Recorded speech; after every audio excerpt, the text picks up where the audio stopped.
Ladies and gentlemen, welcome to the 3-0 Take, where we talk all things Major League Baseball. Here's Kyle Corwin and Nate Reyes. It all starts right now. Oh, welcome back to the 3-0 Take, presented by Chinook Seedery. This is episode 569. I'll be your host, Kyle Corwin. I'm here with my co-host, Nate Reyes. Nate. KFC, how are we? Is that a play off of I don't know what I just said? No clue what you're talking about. It was brought to our attention but since last episode that our little game that we like to play has been outed. Clear as day. You just caught me saying Wahlburgers right before the recording started. And I think we've already mentioned this, but for those that don't know, I think I did explain this not too long ago, but basically what we do is I'll hit the record button and it'll give me like a little sort of pseudo countdown thing. And you just throw out a topic. You throw out an item, a restaurant, a cuisine, whatever. And the person then has to popcorn back something in that category. And you want to be the last, you sort of want to be the last guy to get a word in. And you know, I had the advantage the last episode. I thought, let's go burger chains. I dropped in a Wahlburgers, and clear as day, if you go back and listen to the last episode, you'll just hear, again, crystal clear, no cutoffs at the beginning or end, just Wahlburgers. And then it cuts right into the intro. And so today I dropped in what did I say? Taco Bell. I don't even know if you got the full Taco Bell in there. Did I not? Top. Maybe. Top. Yeah. Okay. Well, now you know. Which is, look, the game has changed now because it only happens. The countdown is really nice when we go live because there is an actual countdown. Correct. And now it's just like whenever you press the button. So I hold all the cards. Yeah. Well, it's on me to give you at least a few seconds. I thought I did this time, but crazy enough, apparently I gave you less time than last. You didn't even finish yours, so I don't think it counts. Crazy. Yeah, that's fine. We'll count it as a tie. Yeah. Now that's fair. That's fair. No ties in baseball. No ties in baseball, but I tell you what, we've only been collecting wins since dropping this Lindsey Barnett interview. The feedback, I have to say, exceptional. Like, honestly, some of the best feedback I think we've gotten from any interview that we've done. People were eating this up, and I could tell the millennials were coming out of the woodworks because I'm like, you knew. You knew. That's relate what she to this. About. She's like, you're a backyard kid. We can see it. We can tell, which is cool. Oh yeah, and they're, like I said, they're just popping out of the woodwork. It's been really cool to see, and even and like we talked about in the interview, she said one of their primary goals, one of their primary motivations is, sort of handing this off to the new generations, giving them a chance to sort of experience what we did. And I'm seeing even younger fans, like I said, sort of come out of the woodworks and be like, "Oh, this is awesome." Yeah. So, like I said, the feedback we got from this was just fantastic. If you hadn't had a chance yet to listen, we dropped it as a bonus pod, but it'll still be in whatever feed you listen to your podcasts on. It's also on YouTube. I would personally recommend the YouTube if you haven't checked us out on there yet, because we just had a great old time talking on there. And shout out to Lindsay. Got the Chicago skyline in the backdrop, just casually.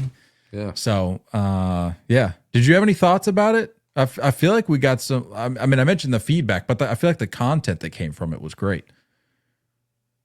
It's good stuff, man. Really good stuff. She was sweet enough to send us some care packages. Obviously, you're seeing it on KC's Dome over there. I wish I busted out I just thought about it once we hit play to wear some t-shirts, but some good swag, man. And I think I don't know. I feel hopeful that there is this attraction to it again, like it is kind of like igniting something in all of us that we maybe forgot about in a way. And so it is cool because like obviously a lot of people our age are having kids or have kids that are getting into that kind of stuff. And it's wholesome, man. And it gets back to the roots. I think that's what she talked about as well. It's just like, it's just about like pure baseball in its purest form in a way. If you know that, I think the world looks a little bit different to where we don't necessarily get to see kids going out and just playing pickup games or wiffle ball or whatever the way we used to as kids. And maybe this is some type of form of that. And I think that's cool. And they got some cool stuff on the horizon. I still haven't checked out the football one yet. But I like what they're doing. They're good people too. They were awesome to us when we met them. She's got a good little squad getting this going too. Yeah, fantastic group they got over there. One of the videos I actually posted yesterday about them essentially begging people, like MLB stars, to use Pablo Sanchez's walk-up song. I put that video out and it's taken off. And there, I gotta say, shout out to the followers and shout out to the folks that don't even follow us that were jumping in the comment section. We got some pretty good suggestions. Some of which, I'm like, I don't know if I could see a Kyle Schwarber walking up to a Pablo Sanchez walk-up song, but my response to that was it would have the bank rocking, like without a doubt. I mean, any Philly that chose to go with that. A lot of people saying, myself included, I mean, Shohei Ohtani, I feel like maybe it's time to retire the Michael Bublé Feeling Good and maybe adopt the Ultimate Secret Weapon theme song. Maybe. I mean, it's got to resonate like that. That's the whole point. I think the player has to like understand that. I don't know if Shohei played backyard baseball growing up. It's hard to say. I need somebody that's like a truther. Yeah. Okay. I mean, that's clicks. Fair. That's fair. I don't want it for clicks. I want a truther. I rescind my, you know what? I guess I hereby officially rescind my Shohei Ohtani. Assuming he didn't play. You're right. Maybe he did. Yeah. We don't know. Jaron Duran's name was thrown out there. Kike Hernandez, Jose Altuve, Jackson Churio, Jose Ramirez. Why do I feel like Jose Ramirez was a backyard kid? It's possible. Feels that way. He kind of plays like a backyard kid. Love that. He's got a little Pablo to him. He does, man. Got a little bit of a belly, but he plays little belly. I was just saying, like all the attributes are up. No, I got you. Dude's a stud. Plays with a smile on his face. Yeah. But anywho's fantastic interview. If you hadn't had a chance, go check it out. Like I said, it's on whatever podcast platform you listen to, as well as our YouTube. But we got to get to some pressing matters here, Nate. First and foremost, leading off with the topic of discussion that broke literally minutes. It's not an exaggeration. Literally minutes before we hopped on to record. The Clutch. News. It's almost as if he knew. He said, I feel like the boys are doing an early one today. Let me get this out there. Get you a little something. Give the boys something to talk about. So they don't have to talk about the fact that the Red Sox just lost a crucial series to the Oakland A's. But that's neither here nor there. The news of Clayton Kershaw announcing his retirement at the conclusion of the 2025 season. I hate it. I hate this so much. I get it, but I hate it. I get it because, like we talk about, when there's somebody, anybody really, but somebody of Clayton Kershaw's stature, with his resume, with, skill set, history as a player, you have to assume that they want to be able to go out on their own terms. And this, I think, is just about as a best case scenario as you could imagine for Kershaw, having a very good year at this stage of his career. However, for that very reason, I hate it. I'm like, can we not just stretch this out? Give me another one of those 1-year contracts, or maybe 2. I think it's less about me wanting to. I mean, I definitely want to see Clayton Kershaw stick around, but I think it's less about that and me more so having to come to terms with the fact that we're just getting old, man. I'm like, There's an aspect to that. Clayton, can you just stick around so we don't feel that much older with one more legend from our generation hanging him up? Like, can we maybe postpone that? That would be cool if you could do that. Tough, man. I don't know why anyone's surprised though. Like, I'm not, but I think this is a good way to go. Yeah. I think it's a good way to go because it like part of me kind of hopes he's like lights out in the postseason in a way because there's like the pressure that's been released and like he's already got a ring or two. I know he wasn't necessarily the front a part of either of those. the front man of those bands, but yeah, I don't know. Like I think this is the right way to go about it. I think he's had a good year. He's been very solid, and I like that he's been able to stay healthy. I hope he continues to stay healthy. I think this is just going the right way. I'm a sucker for self-awareness. I think he's very self-aware of who he is, where his game is, where everything is at the moment. So I'm cool with it. I've come to peace with these terms. Is that fair? Even though it's super fresh, I'm at peace with it already. Yeah, I mean, I think the last remaining question mark, because it's not going to be a question if or when. Right, but I was saying more so it's not a question of resume, what he's accomplished in his career. It's really, I think the last remaining question mark is what does this postseason hold for Clayton Kershaw? Officially his last postseason. Like, is he going to be a factor at all? Because I think they need him. Well, that honestly, yeah, great point. They do need him. They're going to need everything that Clayton Kershaw can give them. But I think as we, sort of close the book on this career, on this legacy,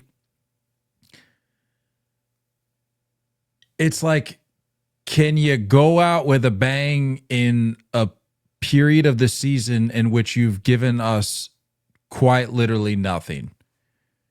If you can do that, I think it's going, I mean, not as a whole, it's not going to entirely shift the narrative as it pertains.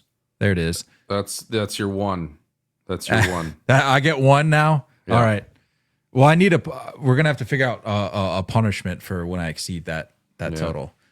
But no, what I was saying is I don't think even if he did well this postseason, it's not going to entirely change the narrative when it comes to his performance in the postseason. However, I think it will at the very least maybe lessen the sourness in people's mouths, specifically Dodgers fans, but I think people that are just generally Clayton Kershaw fans that'll look at that and be like, this guy's argument for being one of the best of all time is airtight, but you can't ignore October. And I think if he can at least go out with, some sort of pride in that respect, I think it would leave a better taste in people's mouth. That's all. For those wondering, career in the postseason, he's 13-13, 4.49 ERA, 213 strikeouts in 39 appearances. There's been worse. No, yeah, you're right. And honestly, worse. to say given literally nothing, that's okay. That's maybe a little strong. But when you compare it to his body of work in the regular season, again, as one of the best of our generation, one of the best of all time, it's like, where's the disconnect? I don't understand. Like, what is it? Is it because the lights are too bright? I have a hard time imagining that being the case because you're in LA. So like even even in June or July, like there's just I would imagine a greater expectation, higher standards. But I just don't know. And he's been there his whole career, as we know. So it's the whole lights too bright argument. I don't think necessarily plays. At least it doesn't jive with me, because it's a hard narrative to shake. Yeah, I mean, if he was a Minnesota Twin, no disrespect, and then spent the second half of his career in LA, then it's like, okay, you can look at a before and after, but he has been in one of the largest markets in baseball his entire career. So I don't know what it is. To me, it's not about the lights being too bright. It's just, for some reason, when that calendar changes, when that calendar flips over, yeah, something happens. Do you think this needs to come with a ring in order to put that argument to bed?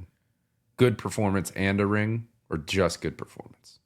Like I said, I don't think it's going to eradicate that argument entirely, but I think it will very much help. Again, like you lights out, maybe.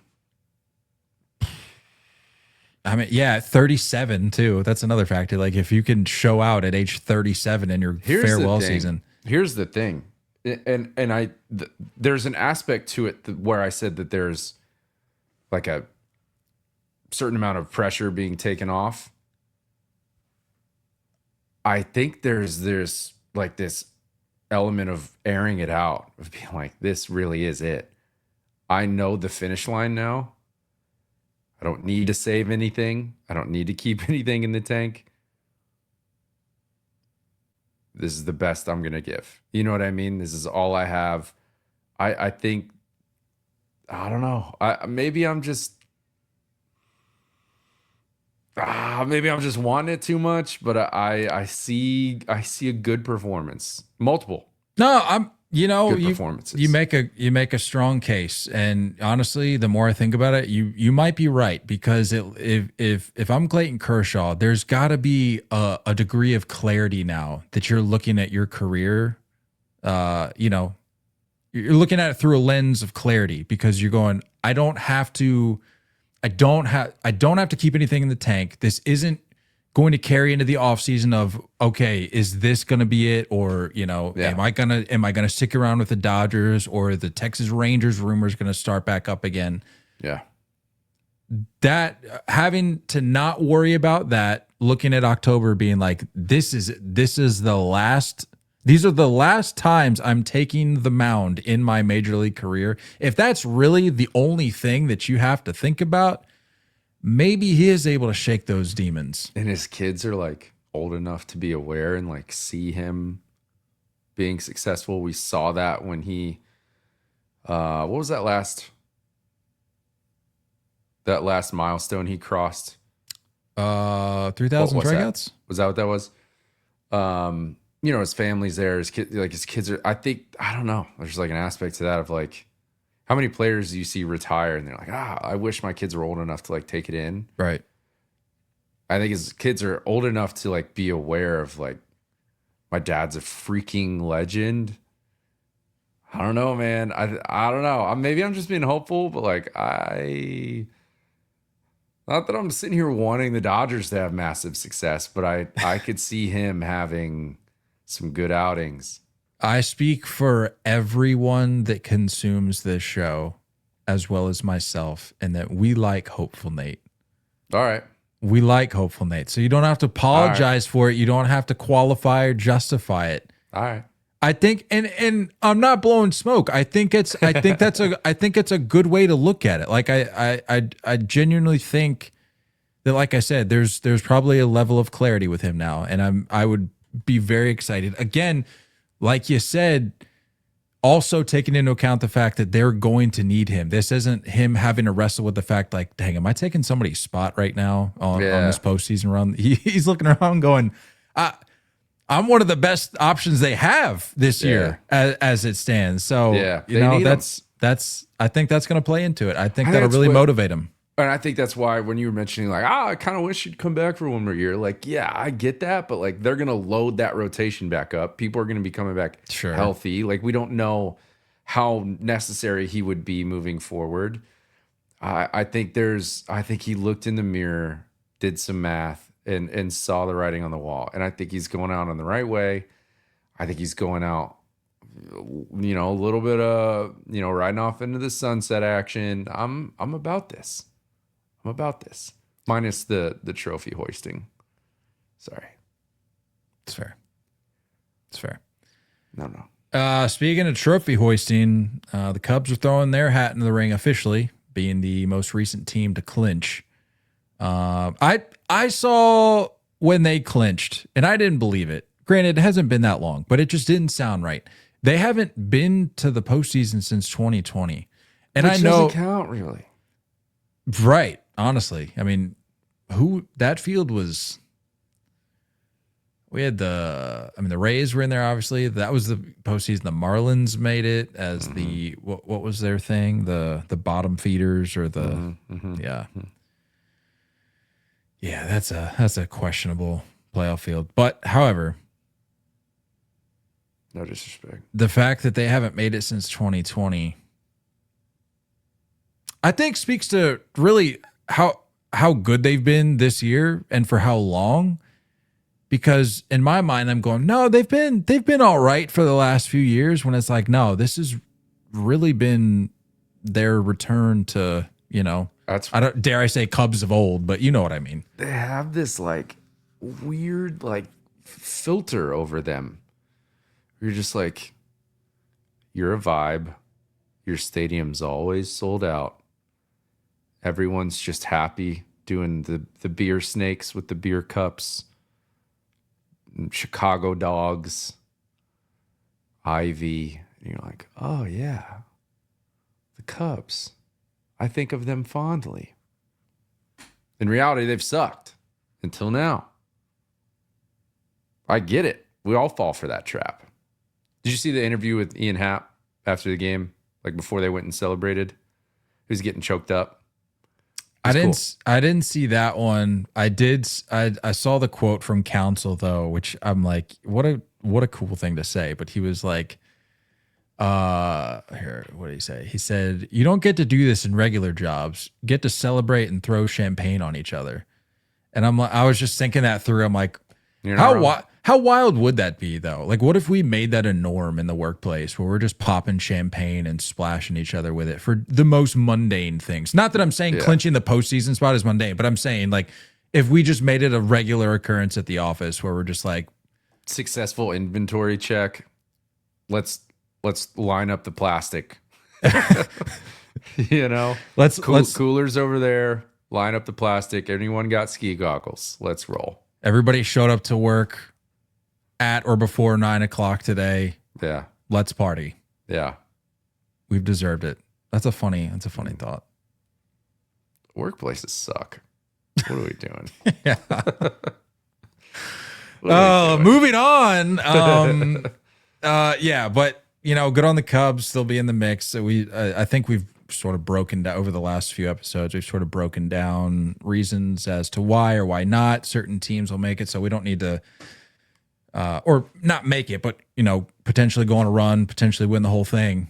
So we don't need to rehash that necessarily. But worth noting that the Cubs, as I said, have officially clinched. So we shall see. 4.5 back of the Brewers in the Central, and I believe are leading the by wild card landslide. standings. Dropped my fidget pen. Yeah, leading by a landslide in the wild card. I'll go ahead and just say it's safe to say they're going to be hosting the Padres. Padres have a 4-game lead for sure. Yeah. I mean, so 5.5 back from the Cubs. Yeah, they're going to be hosting the Padres. That's a good series. I like that. I was just about to say that's a good one. I'm a fan. I can picture it now, just like an afternoon start on TBS. I've got that ready to roll. Yeah, and consequently, that leaves us with the Dodgers hosting the Mets. Or not or that would be wild. Hey, let's just have like a round robin wild card. No, it would be the Mets or the D-backs. Or Reds or Giants. Allegedly. Rumor has it. They're all just like, what is happening? Can we just be done? 3-7 in their last 10, 5-5 in their last 10, 5-5 in their last 10, 4-6 in their last 10. Someone get hot. That's what I said, or I think I said it, where I'm like, the Mets lost what was it, 8, 9 in a row, and you still hold a wild card spot? D-backs, Reds, Giants. What are you doing? Take advantage. You getting a little nervous about the Cleveland Guardians? 7-game win streak, 9-1 in their last 10. Game and a half back from Boston. I don't want to talk about it. Boston going down to Steinbrenner for 3 for the Rays. It's so stupid.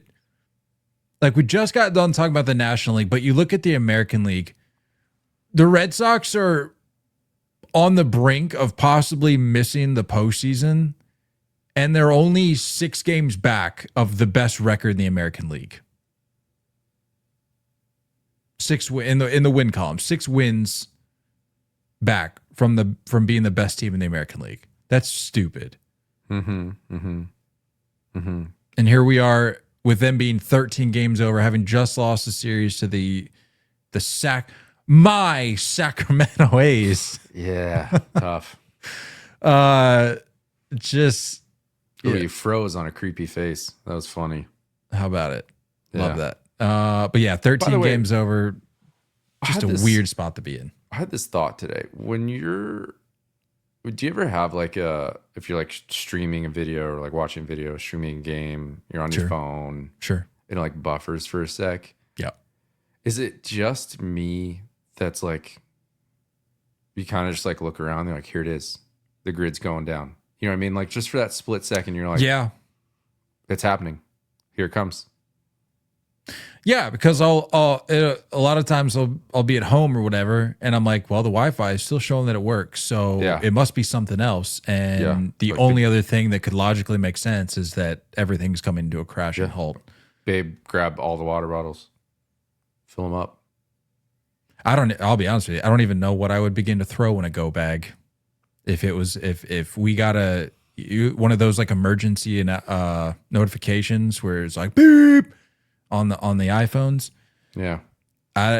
If they were like, you've got 30 minutes, I don't even know where I would start. I mean, I'd grab the dog for sure, but he's not necessarily going in a go bag. So the go bag at this point is still empty.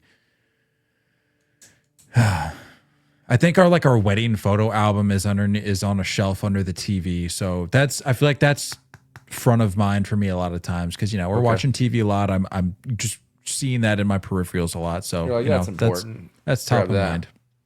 You got documents, maybe? Yeah, in like a safe, that we can. Birth certificates. Let me grab those. Which is a whole nother thing. Don't get weird. I think if the government goes down, you're just like, who cares? Honestly, it's like, I'll trade you my birth certificate for a water filter, a can of beans. Whatever. Some canned foods. Throw some canned foods in there. Yeah. All I've got is like canned corn and canned. Low key, Meredith's kind of a doomsday prepper because she's always telling me, she's like, I'm gonna keep these.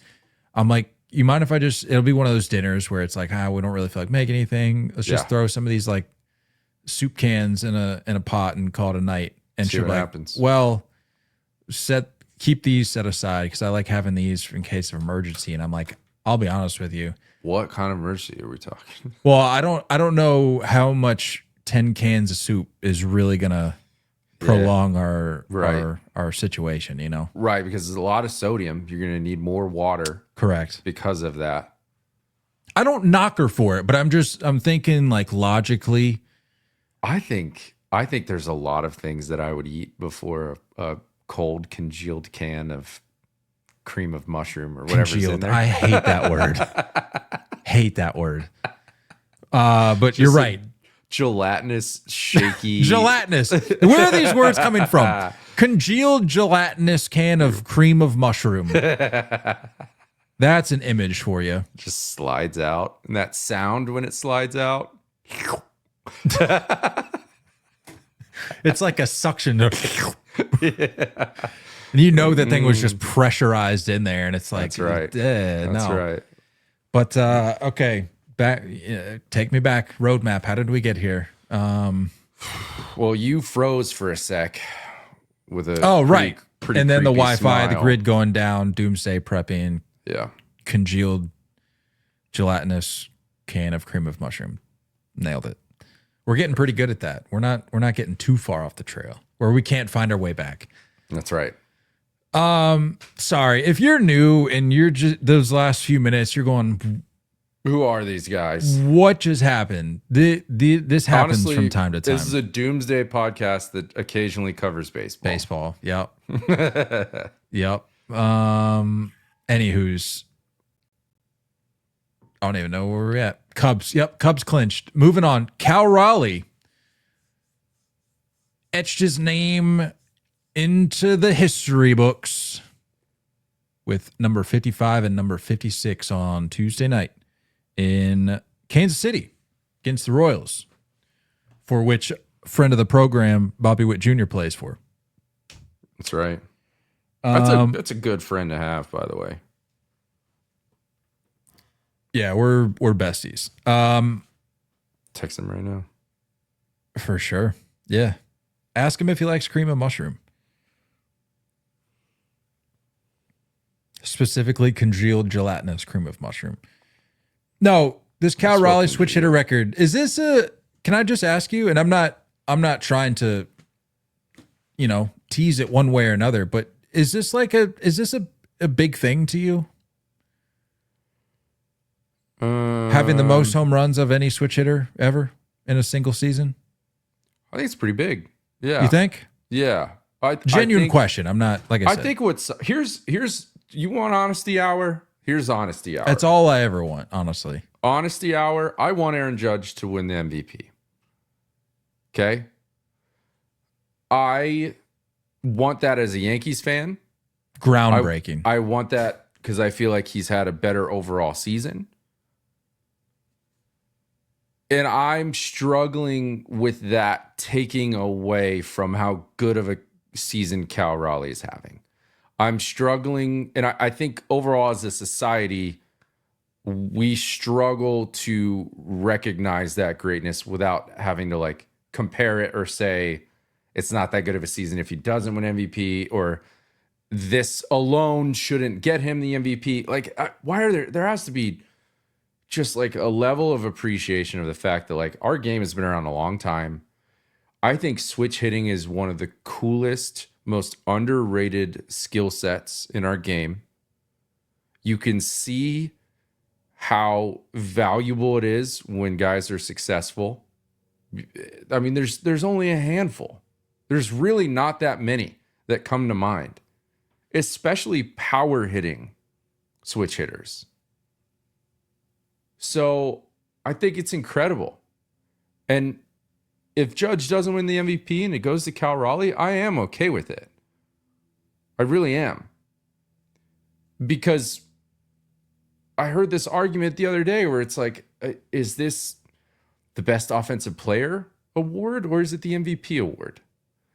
And it's that whole argument. It's subjective of who values the word valuable in what way for these votes. What's your definition of it? Yeah. So I think it's really, really cool. And we're a game of history. We constantly talk about history. We constantly talk about milestones and stats. We're obsessed with it. We're sick in the head, and I'm here for it. And I don't want the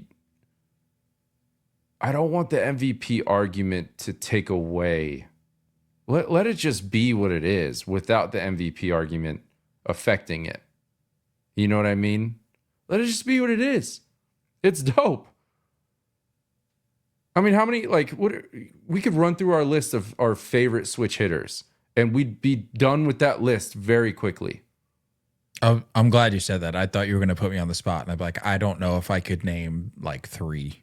And that's probably not a good place to be. But Mickey, Chipper, Mark Teixeira, Jose Ramirez. Mark Teixeira was a switch hitter? Yeah. Yeah, sure was. Yeah. Yeah. Yeah, good call. We're getting close to being done. You know what I mean? Like and no disrespect to like some of those lower level guys that didn't reach that like tier of recognition, but there's a reason why, like Seti Mullins, you know what I mean? Like started off as a switch hitter in the O's, and Buck Showalter were like, hey, just go to the left side. Let's just leave it at that. You know what I mean? It's not an easy thing to do. That's a conversation most coaches have with players in like coach pitch. Like, hey, little Johnny, maybe just stick with one side of the plate because you're hitting a switch hitter. You're hitting $185 and the kids are throwing 32 miles an hour. I've worked hard to be a switch hitter. And then anytime I went up lefty in Little League, they were like, you should bunt. And I'm like, I want to hit. And then sure enough, Ixnade. Brian Seeley, by the way, if you were wondering. Shout him out. he was Shout him out. Let's just go righty dog. He Let's knew. call it. He knew. He said, if you want to have any future in this game, son, you better. He also is the one that started the nickname Dopey. So shout him out. We got to bring that back. I've said this multiple times on this podcast. I'm in, dog. We got to bring this back. I'm in. We got to give you. I mean, not that you need more personality, but we gotta build your persona. And I think that, I mean, that's digging into the archives and pulling out something that I think just worked. Dude,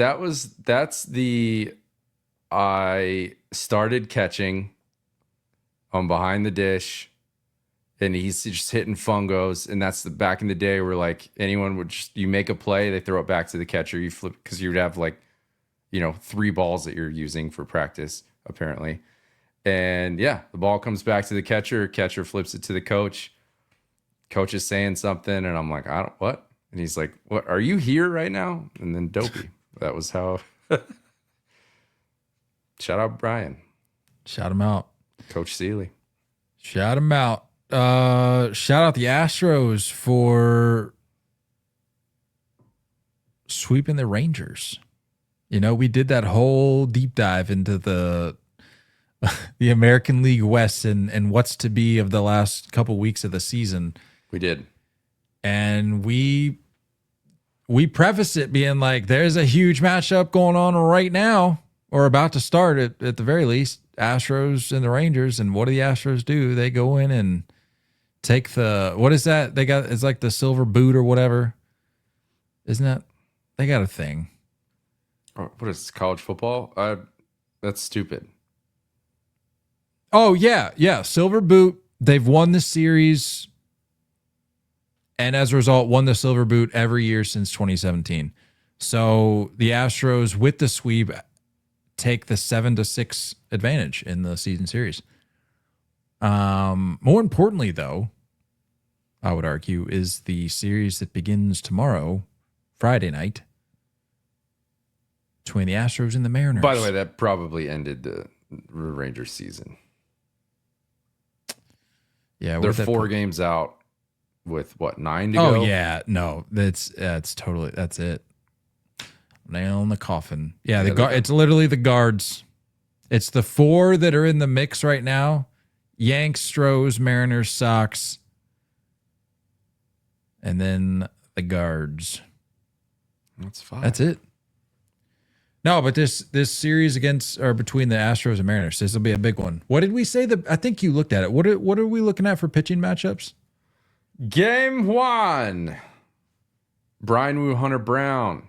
Hello. Oh, that's right. This is gonna. Yeah, I remember. That's big. Game 2. George Kirby, Framber Valdez. Hello. Sunday night? Oh, this is a Logan Gilbert game. Yeah. Sunday night, Logan Gilbert, Jason Alexander. Wow. I'm here for that. I am here for that. Oof, that'll be fun. And they're literally going into the series tied for the division at the moment. That's cool. That's neat. Neat stuff. Neat, you say? I said neat. Rhymes with seat. Shout him out, SeatGeek. If you're looking to get tickets, Postseason tickets, maybe. honestly, even postseason tickets, we snagged our tickets last night for this. Well, I mean, Oh, are you guys going?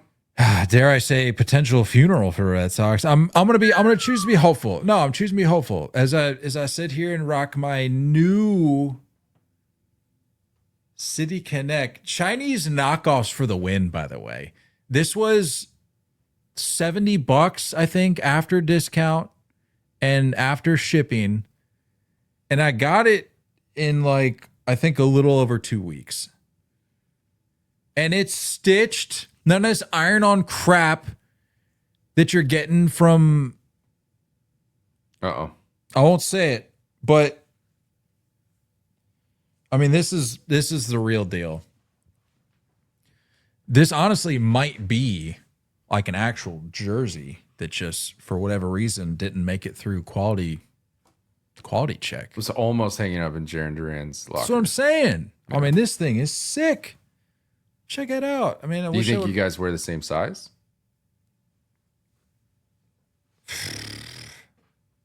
How tall is Sharon Duran? Oh, he's freaking ripped. I mean, he's jacked, but like, is he? Because I mean, I'm gonna take up space just in a different way, you know, a little bit of yeah, little bit of meat over here on the front and on the sides.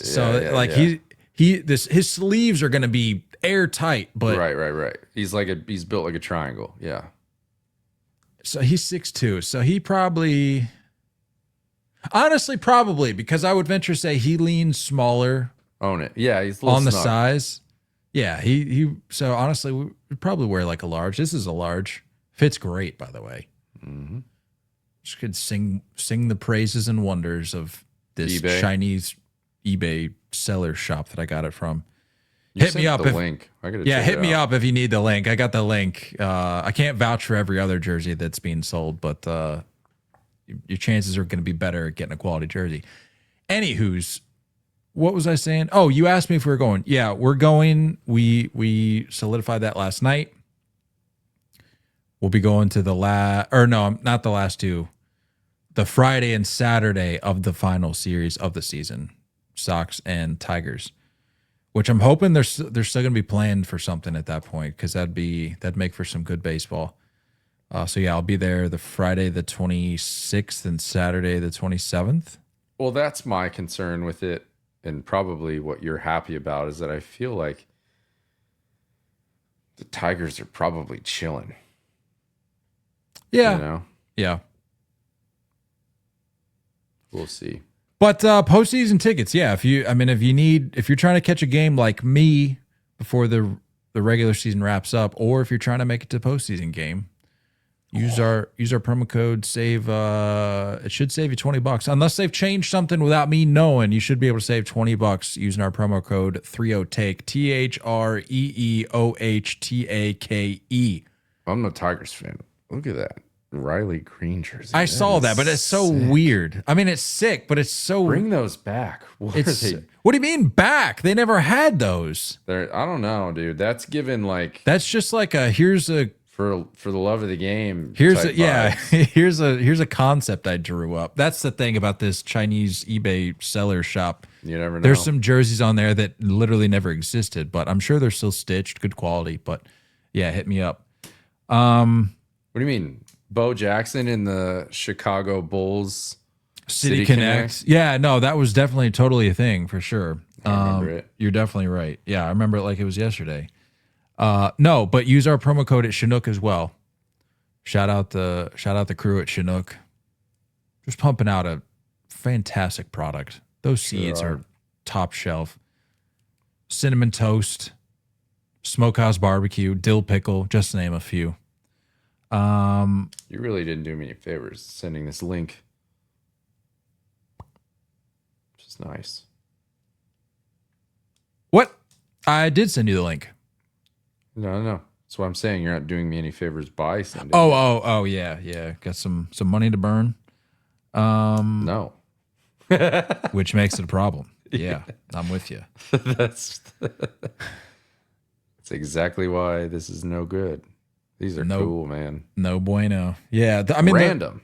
Very random, but there's some actual jerseys mixed in there, so just keep an eye out. And you got to pick the right color too, because like even with this Fenway Green City Connect, they have like some actual like greenish looking ones. I'm like, that's not what the color is. What is this Mookie Betts Mexico jersey about? Dude, there's a Freddie Freeman Mexico jersey in there, and I'm like, I would believe the Mookie one more than the Freddie Freeman one. That's crazy. Honestly, I was half tempted to get that just to get it. I'm like, this is where else are you going to find this? So weird. Yeah, hit me up if you need the link. Anywho's, that's honestly kind of all I had. You got anything? You got anything else? No, pretty checked out at this point. What? Thanks. As we mentioned, check out the bonus pod with Lindsay Barnett, founder and CEO of Playground Productions, the woman responsible for bringing back backyard sports. Bring her back at some point. She was good. We gotta figure out something to do with them. We gotta figure out a way to make this relationship continue, because they got like I said, good crew over there. They just love they know ball, they love ball. Yeah. And just, our kind of people over there. And who doesn't love backyard sports? It's very true. But yeah, check that out on your favorite podcast platform or YouTube. And like I said, hit me up if you're looking for a knockoff jersey. A high quality looks nice knockoff jersey. I'm telling you, man, it's great. I could go on and on, but I won't. You got anything else? Have a great weekend. We'll see you guys when we see you. We'll see you when we see you. Don't Sunday night, curveballs. maybe Monday. Don't go chase curveballs. We love y'all. I always check out. Nope. What do you say? You say something like that, Nope. right? Yep. I said we love y'all, and as always, looking forward to talking more baseball with you guys soon. Until next time, stay filthy.